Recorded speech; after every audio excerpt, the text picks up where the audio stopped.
2019년 첫날입니다. 그렇죠? 예. 2019년을 가만히 생각해 보니까 3.1 운동이 있었던 1919년으로부터 딱 100년이 되는 해예요. 그런데 제게는 1919년과 2019년이라고 하는 이 말이 숫자들이 제게는 좀 색다르게 좀 중요하게 들렸습니다. 2019년에는 꼭 부흥이 있어야 된다 이런 생각이 들어요. 무슨 얘기냐면 여러분 1919년 뒤에 19를 뒤집어서 1991년에 사실 이거하고 19년하고 관계가 없을 수 있는데요. 제 머릿속엔 그렇게 떠올랐다는 겁니다. 1991년에 여러분이 그리스도인이셨다면 최대의 화두가 뭐였는지 아십니까? 1991년에 다미 선교회라고 아시죠? 예, 다가올 미래를 대비하라 그러면서 예수님 오신다고. 몇 년도에 오신다고요? 1992년 10월 28일. 외우고 계세요. 저는 어제 찾아봤는데 여러분 외우고 계시네요. 그때 얼마나 그리스도인들 사이에 화두가 됐으면 아직도 외우시겠어요. 1991년도에는요 대부분 그리스도인들이 예수님이 언제 오시나 다미선교회의 이야기를 믿지 않더라도 정말 92년 10월 28일 날 예수님이 오실 거라고 생각지는 않지만 그래도 2000년이 되기 전에 예수님이 이 땅에 오실까, 이 세상에 종말이 있을지 몰라 하는 생각들이 그리스도인 안에 아주 다분히 있었습니다. 홍정길 목사님이라는 분이 계신데요. 그 홍정길 목사님이 자기의 이 사역을 마감하면서 그런 얘기를 했어요. 내가 정말 사역을 잘못했던 것 같다. 그러면서 우리는 그 대학생 선교를 중심으로 시작했던 사역이거든요. 우리는 전도하고 제자 훈련하고 선교하다 보면 곧 예수님 오실 줄 믿고 선교했다 이랬어요. 그러니까 그 당시에 뭐 이단이라는 사람이든지 아니면 스스로 정통이라고 생각하는 그리스도인이든지 다 대부분 2000년 전에는 예수님이 오실 거라고 생각했다는 거예요. 그런데 2000년이 지나면서 2002년 딱 되니까 모든 그리스도인들은 한국 사람이든 뭐 어디 있던 사람들이든 그리스도인들이 다 어디에 관심을 가져요? 월드컵에 관심을 갖기 시작했어요. 예수님이 오실지 모른다고 생각했던 그때는 아랑곳 않고 2002년 돼서부터 월드컵 막 교회만 가면 나오시죠? 이거 하느라고 막 정신이 없었어요. 2002년 딱 넘어가면서부터 교회들은 예수님에 대한 이야기는 점차 사라져가고 변화하는 이 시대에 21세기에 과연 우리는 뭐 해야 될까? 이 세대의 교회가 살아남으려면 어떻게 해야 될까? 무엇에 중심을 둬야 될까? 뭐 이런 이야기들이 교회 안에 풍성히 일어나기 시작했어요. 이야기 하나를 더 드릴까 싶은데요. 올해가 아니네요. 작년에 은퇴하신, 이제 2018년에 은퇴하신 정성진 목사님이라는 분이 계십니다. 이 목사님이 은퇴하시면서 인터뷰를 하셨는데 어떤 말을 하셨냐면 이렇게 말해요. 신학생에게는 가난할 자신이 있느냐고 질문하고 싶다. 앞서 말했지만 나는 운이 좋게 대형 교회 목사가 됐다. 하지만 갈수록 교회는 어려워질 것이다. 청빈한 삶을 영위하고 가난해도 괜찮다면 목회를 하라고 말하고 싶다. 참고로 지난 20년간 우리 노회에서 자립한 교회가 한 개밖에 되지 않는다. 다시요. 지난 20년간 우리 노회에서 자립한 교회가 한 개밖에 되지 않는다. 이상만 가지고 목회에 뛰어들면 안 된다. 지난 20년간이라면 언제부터 언제예요? 2018년에서부터 20년 전이면 그죠? 1998년도부터 2018년까지라는 거예요. 뭔가 지금 여러분 이 두 가지 말씀들의 관계에 여러분 왜 한국 교회가 이렇게 침체의 늪에 허덕이게 됐는지 뭔가 보이십니까, 여러분? 교회가 예수 그리스도의 이름을 잊어버려 갈수록 예수 그리스도를 말하지 않으면 않을수록 교회는 침체해 가고 있다는 겁니다. 부패 때문에 교회가 윤리적으로 타락하고 부패한 것은요 2000년 전에도 타락했어요, 여러분. 2000년 전에 아나니아 삽비라가 헌금들이 다 죽었어요. 거짓말하면서. 2000년 전에 고린도 교회로 분열됐었어요. 타락이라고 하는 것, 부패라고 하는 것, 죄의 모습은요, 인간이 존재하는 그 어느 순간에서부터 계속 있어 왔던 거예요. 그러나 교회가 그 죄의 모습에도 불구하고, 죄가 있음에도 불구하고 예수 그리스도의 이름을 선포하고 예수 그리스도의 보혈의 복음을 증거하고 예수 그리스도를 높이고 살아가는 동안에는 항상 생명력을 잃지 않고 있었다고요. 그런데 그 예수 그리스도를 잊어버려 갈수록, 예수 그리스도의 권위가 교회 안에서 낮아지면 낮아질수록 교회는 계속해서 암흑기로 들어가고 있었던 거예요. 오늘 여러분과 나눌 말씀도 바로 이것입니다. 어제 우리는 역사를 주관하시는 하나님, 그 살아계신 하나님의 은혜와 그 사랑과 그 간섭하심을 우리가 잊어갈수록 우리 교회는 더 암흑기에 들어간다고 말씀을 드렸죠. 똑같은 얘기예요. 오늘도 우리가 예수 그리스도의 주 되심에 대한 진리를 잊어갈수록 우리는 영적인 암흑기를 찾아가고 있는 거예요. 그러나 그 반대로 오늘 예수 그리스도의 진리를 회복하고 그 예수 그리스도를 높여가면 높여갈수록 우리는 부흥에 가까워질 수 있습니다. 예수님이 죽으시고 부활하신 지 얼마 되지 않았기 때문에 아마도 너무나 당연한 얘기였을지 모르겠지만, 사도행전 2장에 등장하고 있는 이 예루살렘의 부흥은 그 핵심이 어디서부터 찾아온 것이냐면, 우리가 죽인 예수, 어부들과 함께 갈릴리를 떠돌아다니면서 하나님을 모독하며 다녔다는 그 예수를 사람들이 어떻게 받아들이느냐에 따라 그 예루살렘에 부흥이 찾아왔다는 겁니다. 사도들은 어딜 가나 이 복음을 전했습니다. 여러분이 죄 있다고 죽인 예수를 하나님이 살리셨습니다. 그 예수 그리스도가 지금 하나님 보좌 우편에 앉아 계십니다. 그분이 만주의 주인이십니다. 그분을 받아들이십시오 하고 사도들은 외쳤어요. 그게 사도들의 설교의 핵심이었습니다. 그리고 사람들이 예수가 하나님의 메시아이시며 내 인생의 주인이라고 받아들일 때 사람들의 마음속에 회개가 일어나고 인생이 달라지고 생명을 얻고 천국의 풍요를 경험하는 일들이 있었어요. 오늘 사도행전 2장의 베드로의 설교를 한번 보십시오. 그 부흥의 역사가 일어나기 시작할 때 있었던 그 베드로의 설교의 주제는 오직 예수 그리스도의 죽음과 부활에 있습니다. 그런데 우리가 실수하지 말아야 하는 것은 베드로가 예수 그리스도의 죽으심과 부활을 설교하고 있는 이유가 있습니다. 그것이 그 베드로의 설교 속에 등장하고 있는데, 우리는 베드로의 설교에 몇 구절만 암송하거나 듣는 정도로 그때 이런 일이 있었겠구나 정도로 끝나버려요. 먼저 베드로가 왜 설교하기 시작했습니까? 사도들이 막 성령님 말하게 하심을 따라 말하는 것을 들어보고 변화되고 신기하다 그러면서 찾아왔어요. 이 사람들이 아침부터 이런 일을 하고 있는데 이 사람들 술 취한 것 아니냐 그랬더니 사도들이 그러죠. 우리는 술 취한 게 아니라 하나님께서 선지자 요엘을 통하여 예언하신 그 예언의 말씀이 오늘 이 땅에서 이루어지고 있는 것을 여러분이 보는 겁니다.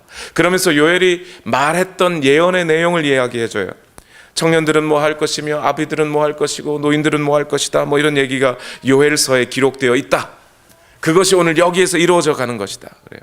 그런데 베드로가 정확하게 인용하고 있는 요엘서의 인용의 내용은 그 말만 있는 게 아니에요. 그 다음 말이 있어요.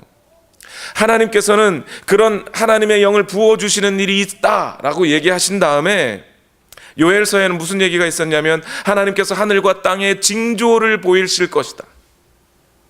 하늘이 변하여 뭐가 되고 땅이 변하여 피가 되며 뭐 이런 이야기가 있다. 그 다음에 더 나아가서 사도행전 2장 21절에는 이 말까지 인용하고 있어요. 그러나 주님의 이름을 부르는 사람은 구원을 얻을 것이다. 그런 징조가 있을지라도 주의 이름을 부르는 자가 구원을 얻을 것이라고 요엘이 말했다는 거예요. 그것까지 다 베드로는 인용하고 있어요. 핵심이 어디에 있어요? 예언할 것이다, 환상을 볼 것이다, 꿈을 꿀 것이다. 거기에 베드로의 설교에 초점이 있는 게 아니라 주 되심, 예수 그리스도의 이름을 부르신 자에게 구원이 있다라는 것을 말해주고 싶다는 거예요, 지금 베드로는. 그래서 베드로는 이 요엘서의 말씀을 인용한 다음에 예수 그리스도의 일이, 예수 그리스도의 죽으심과 부활이 하나님의 계획 속에 이루어진 것이며, 하나님의 주권적인 역사 가운데 예수 그리스도가 죽고 부활한 것이며, 그래서 하나님의 그 크신 능력으로 부활하셔서 오늘 우리의 주인이 되셨다라는 이야기를 합니다. 다윗의 시편을 갑자기 인용하는데요, 베드로가 이렇게 인용합니다. 사도행전 2장 25절에 다윗이 그를 가리켜 말하기를 나는 늘 내 앞에 계신 주님을 보았다. 나를 흔들리지 않게 하시려고 주님께서 내 오른쪽에 계시기 때문이다. 다윗이 이 고백을 했다는 거예요. 우리가 그냥 베드로의 설교를 성령의 역사, 예수님의 죽으심과 부활 그것만 얘기하다 보면 다윗의 이야기를 왜 베드로가 인용하고 있는지를 이해하지 못하게 돼요.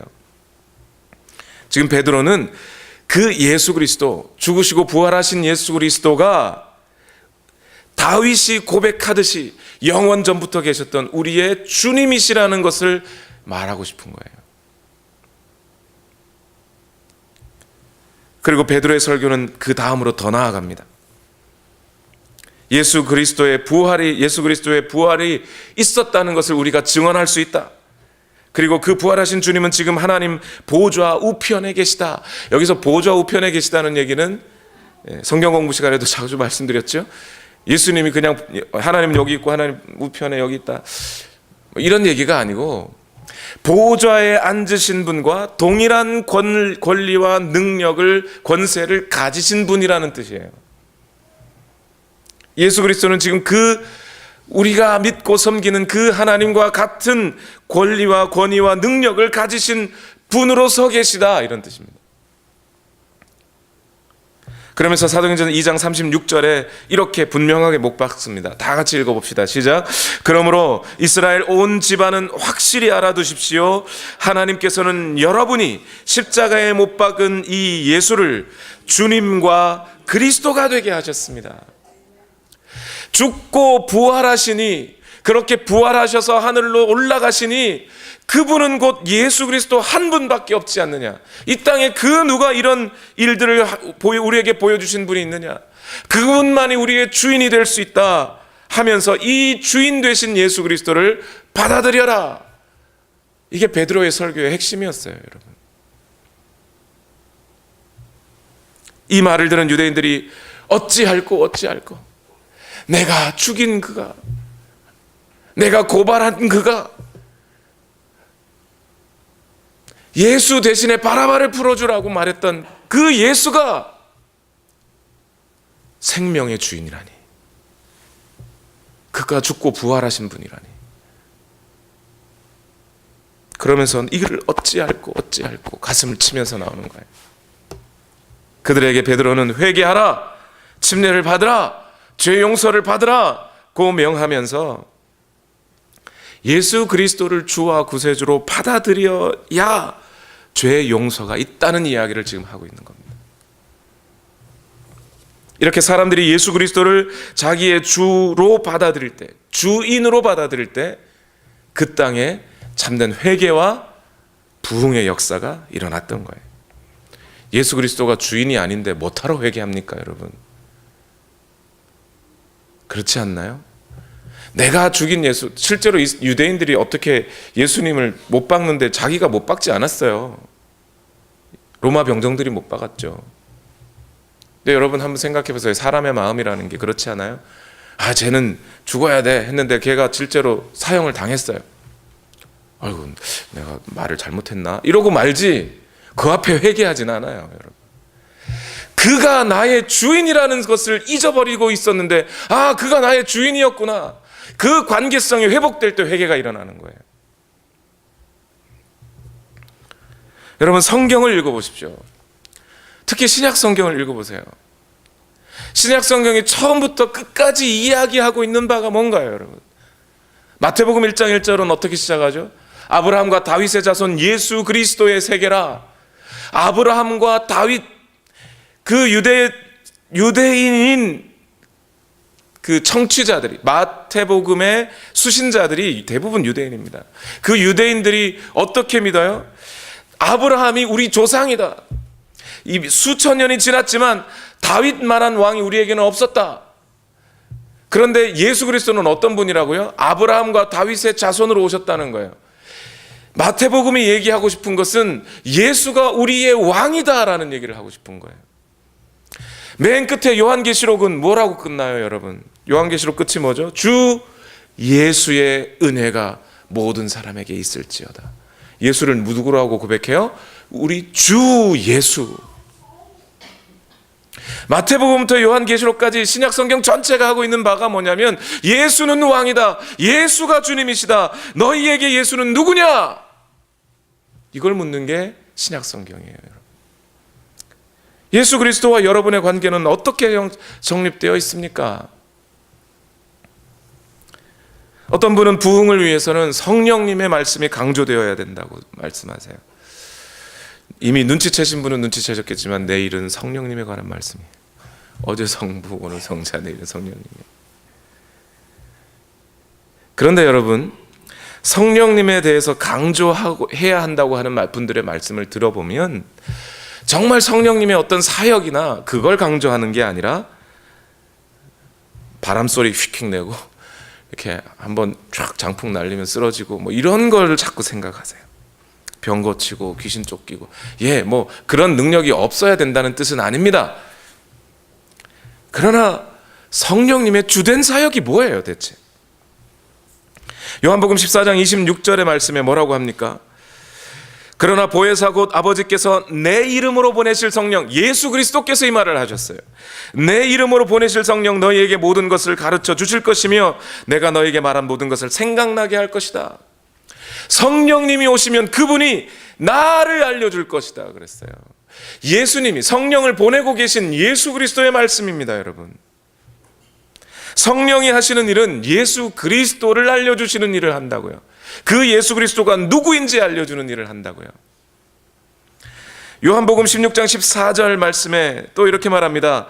또 그는 나를 영광되게 할 것이다. 누구를요? 예수 그리스도를. 성령님의 주된 사역은 예수 그리스도를 영광되게 한다는 거예요. 예수 그리스도가 만물의 주인이심을 알게 하신다는 거예요. 그 예수 그리스도의 영광스러움을 드러내신다는 겁니다. 예수가 영광이 없는데 예수님에게 영광을 준다 이런 뜻이 아니죠, 애시당초. 그래서 이러한 성령이 부어져 충만했던 사도들의 메시지는 처음부터 끝까지 예수 그리스도의 주되심에 관한 말씀이에요. 고린도전서 12장 3절에 사도 바울은 이렇게 고백합니다. 그러므로 나는 여러분에게 알려드립니다. 하나님의 영으로 말하는 사람은 아무도 예수는 저주를 받아라 하고 말할 수 없고, 또 성령을 힘입지 않고서는 아무도 예수는 주님이시다 하고 말할 수 없습니다. 성령이 계신 분이, 성령이 오늘 우리 안에 충만하게 있는 그분들만이 예수를 주라고 고백할 수 있다는 거예요. 성령이 그렇게 하신다는 겁니다. 이게 사도들의 메시지였어요, 여러분. 사도 바울이라고 하는 이 사도 자신이 그 개인의 부흥에서 어떻게 그 부흥이 일어난 거예요? 다메섹 도상에서 예수 그리스도를 만나고 내가 죽이려고 들었던 그 예수, 그리고 예수를 추종자들, 내가 그런데 알고 봤더니 그 예수가 누구였더라? 내 주인이었더라. 거기서 꼬꾸라지기 시작한 거죠. 그래서 갈라디아서 2장 20절에 바울은 이렇게 고백합니다. 나는 그리스도와 함께 십자가에 못 박혔습니다. 이제 살고 있는 것은 내가 아닙니다. 그리스도께서 내 안에 살고 계십니다. 내가 지금 육신 안에 살고 있는 삶은 나를 사랑하셔서 나를 위하여 자기 몸을 내어주신 하나님의 아들을 믿는 믿음 안에서 살아가는 것입니다. 바울이 무슨 절제의 삶, 금욕의 삶, 뭐 이런 얘기를 하는 게 아니에요. 지금 내 인생 자체의 주인이 바뀌었습니다. 우리가 무슨 수많은 노력을 하고 참선을 하고 기도를 많이 하고 선행을 많이 해서 그렇게 하면 이 바울과 같은 믿음의 경지에 이르겠지가 아니에요, 여러분. 예수 그리스도가 주인이 되는 것, 거기서부터 그리스도의 삶이 시작되는 거예요. 나는 죽고 예수가 주인이 되는 삶, 그게 아니면 그리스도인이라고 할 수 없다는 거예요. 지금 바로 여기에서부터 예수님이 우리 인생의 주인이 되는 그 순간에서부터 개인의 부흥이 일어나고 교회의 부흥이 일어나고 이 땅의 지역의 사람들의 삶이 변화되는 사건들이 일어나는 거예요. 단순히 그냥 여러분, 저는 지금 교리적으로 주인이라고 고백하느냐 마느냐 이 얘기를 하는 게 아니에요. 지금 우리 삶에 실제로 예수가 주인이냐를 묻고 있는 거예요. 부흥이란 뭡니까? 하나님의 아들 우리 주 예수 그리스도가 영화롭게 되는 게 부흥이에요. 부흥이 뭡니까? 교회 삶 속에 예수 그리스도가 중심의 위치를 차지하게 되는 게 부흥이에요. 그래서 부흥의 시기에는 예수 그리스도를 향한 뜨거운 사랑과 헌신이 이 부흥의 시기에 충만하게 넘쳐 흘렀습니다. 오늘날 한국 교회 가운데, 오늘 우리 예배 가운데 어쩌다 우리 개인의 예배 가운데 어쩌다 감동과 감격이 사라집니까? 우리의 관심이 온통 세속적인 것에, 우리의 관심이 온통 자녀 양육에, 내 새끼들에게 얼마나 많은 영향을 누리게 살게 서주고 살게 해줄 수 있을까? 여기에만 관심이 있고 예수 그리스도를 향하여는 조금도 마음이 없을 때 예배의 감격이 사라지지 않습니까? 예수가 나의 주인이 아닌데 예배에 무슨 감격이 있겠습니까? 설교가 아무리 예수 그리스도에 대한 이야기를 해도 감동이 될 이유가 없습니다. 오늘날 예수 그리스도의 죽으심과 부활에 대해서, 특히 예수 그리스도의 부활에 대해서 무관심한 교회들이 얼마나 많습니까? 그런 설교자들이 얼마나 많나요? 부인한다는 얘기가 아니에요. 저는 그분들이 부인하면서까지, 예수 그리스도의 부활을 부인하면서까지 설교하지는 않을 거라고 생각합니다. 그러나 거기에 너무 무관심하지 않습니까? 여러분, 천주교가 흑암의 자리로, 칠흑같이 어두운 암흑의 자리로 나아갈 때 천주교 안에서는 주로 어떤 이야기들이 있었는지 아십니까? 바늘 위에 천사가 몇 마리 올라갈 수 있을까? 하나님은 네모난 동그라미를 만드실 수 있을까? 여러분, 이게 실제로 천주교 안에 있던 논문 주제들이었어요. 그런 이야기들을 하고 있을 때 예수 그리스도의 주되심에 대해서, 그분이 나의 주인이라면 그분밖에 얘기할 게 없겠죠. 근데 그분에 대해서 말하지는 아니하고 그런 이야기만 하고 있었어요. 여러분, 오늘날 교회 안에 화두는 뭡니까? 그냥 우리가 한국 교회는 뭐 타락했어 이렇게만 생각하지 말고, 오늘 우리 교회 안에 무슨 이야기가 제일 많이 하고 있습니까? 건강 이야기, 자녀 교육 이야기, 돈 버는 이야기, 복 받는 이야기. 예, 그거 하지 말라는 게 아니에요. 그런데 그런 것이 예수 그리스도에 관한 이야기들보다 더 먼저, 더 중심의 자리에 잡혀 있는 한 교회에는 다시 그 부흥의 물길을 받아들이기가 어려워진다는 겁니다. 그건 핵심 진리가 아니잖아요. 여러분, 부흥이 일어나는 곳마다 예수 그리스도의 피의 복음과 그 피의 찬송이 파도쳤다는 걸 여러분 아십니까?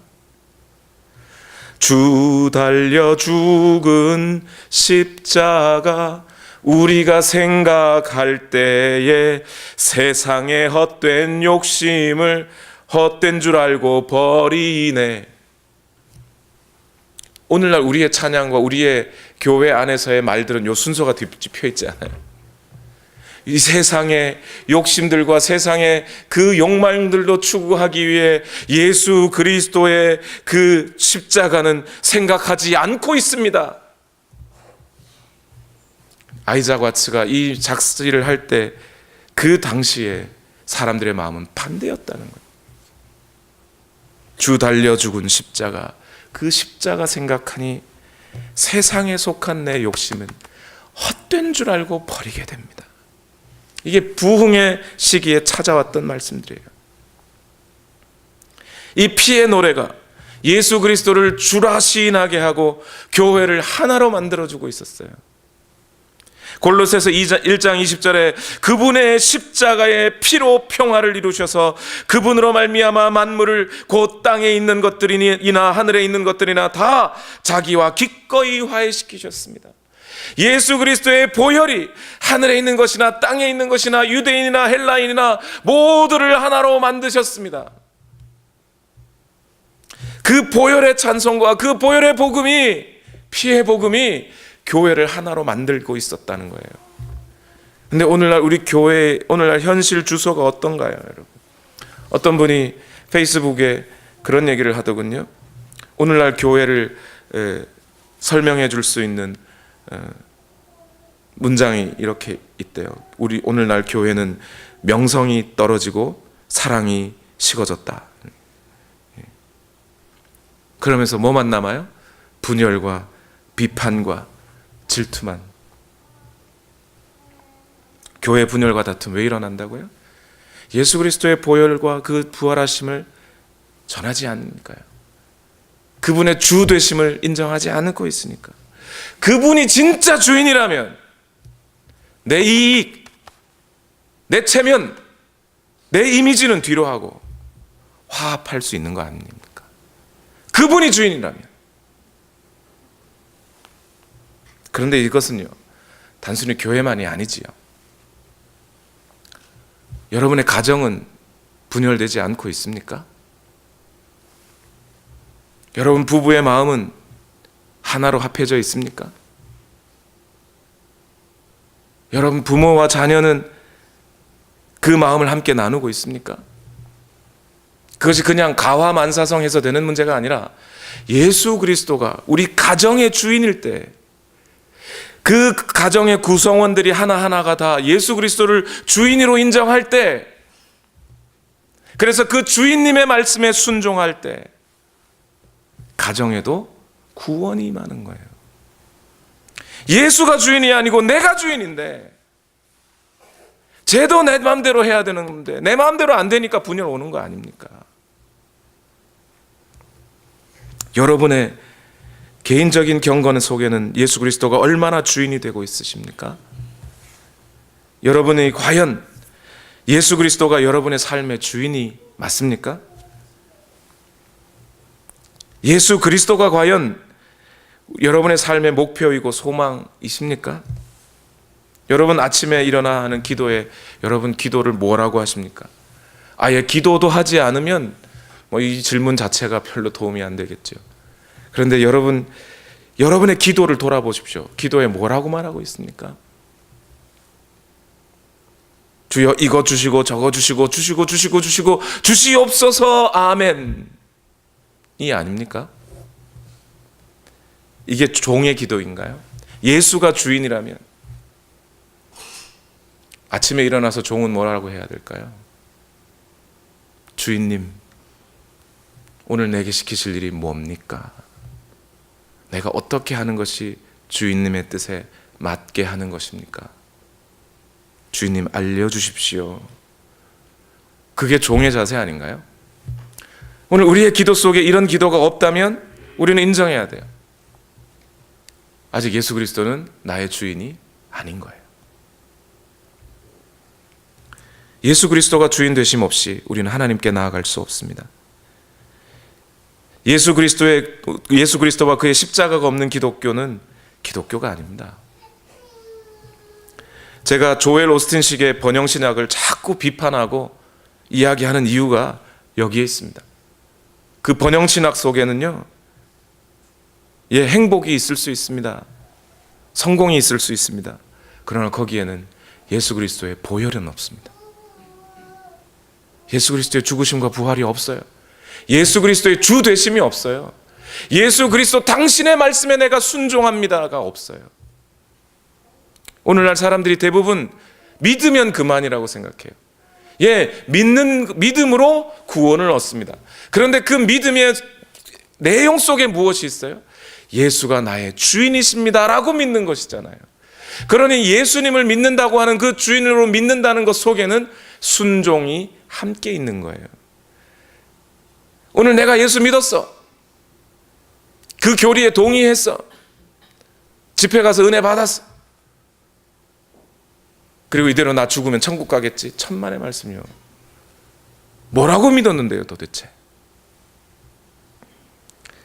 예수 그리스도의 말씀에 순종함을 통해 인격의 변화가 없이 내게 구원이 있다고 말하지 말아야 돼요.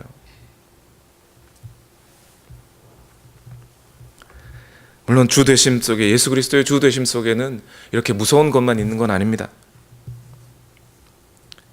예수 그리스도의 주되심이 오늘 내 마음에 충만하게 있을 때 우리는 평화와 만족도 얻습니다. 이 말씀만 드리고 마칠까요? 제가 현준이 생일 챙겨달라는 얘기는 아닌데 설교를 잘 들었더니 현준이 생일이 8월 8일이에요. 그런데 처음 현준이를 아내가 임신하고 원래 예정일은 며칠이었냐면 7월 20일경이었어요. 그러니까 7월 20일인데 8월 8일에 났으니까 한 2주 후에 났어요. 왜 그러냐면 7월 말에 제가 이제 찬양 인도하고 아내는 이제 반주를 해줘야 할 그런 집회가 하나 있었어요. 예정일은 7월 20일경인데 그 집회 자체가 예정일보다 훨씬 후인 거예요. 아내가 아니야, 이거 다 연주하고 그 다음에 아예 나올 수 있어. 그런 얘기를 하더라고요. 야, 너가 하나님이냐? 그걸 네 마음대로 바꾸게. 속으로 그랬죠. 근데 정말 그때까지 안 나왔어요. 저도. 한참 집회를 인도하고 아내가 배가 잔뜩 부른 채로 기도원이었거든요. 산 중턱에. 자기 할 반주를 다 마치고 먼저 내려갔어요. 남편인 저는요.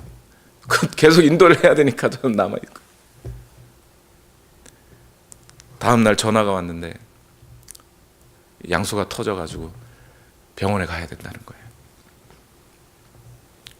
당장 달려가고 싶은데 제 할 일이 덜 남아서 그거마저 다 하고 기도원에서 내려가는 차를 탔습니다. 마음속에 근심과 걱정이 가득합니다. 제가 애 낳는 걸 경험해 봤어야죠. 근데 저랑 같이 차를 타고 가던 운전해 주던 한 형제님이 전도사님, 요 찬양 듣고 계십시오. 그러면서 이어폰을 껴줘요. 그냥 찬양을 듣습니다. 그때 그런 생각이 제 마음에 평화가 가득하게 찾아옵니다. 얼마나 불안했는지 몰라요. 근데 예수가 주이신데 그분이 주님이시라면 어떻게 하시겠는가? 또 어떻게 된다고 한들 그 주인님의 뜻대로 되는 것이라면 감사합니다 하면서 마음속에 오히려 저 혼자 부흥회하면서 그러고 병원으로 달려갔어요. 여러분, 예수가 주님이시라면 오늘 우리 삶에 순종이 있을 겁니다. 그리고 예수님이 주인이시라면 우리 삶에 평안이 있을 겁니다. 그리고 그 주님이 주시는 순종과 평안의 삶이 우리를 구원의 길로 인도하시는 겁니다. 기도하시겠습니다.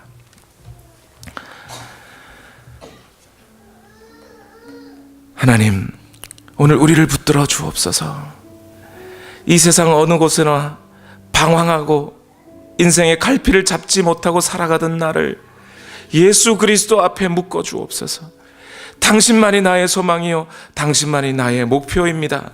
우리 이렇게 고백하시면서 주님, 나를 붙들어 주옵소서. 우리 시간 다 같이 함께 이 찬양을 함께 올려드리며 우리 다 같이 기도하시겠습니다. 온 마음 다해 사랑합니다. 온 마음 다해 사랑합니다. 온 마음 다해 주 알기 원하네. 내 모든 삶 당신 것이니 주만 섬기리. 온 맘 다해 온 맘 다해 온 맘 다해 사랑합니다. 온 마음 다해 주 알기 원하네. 내 모든 삶 당신 것이니 신 것이니 주만 섬기리. 온 마음 다해, 다시 한번 온 마음 다해, 온 마음 다해 사랑합니다.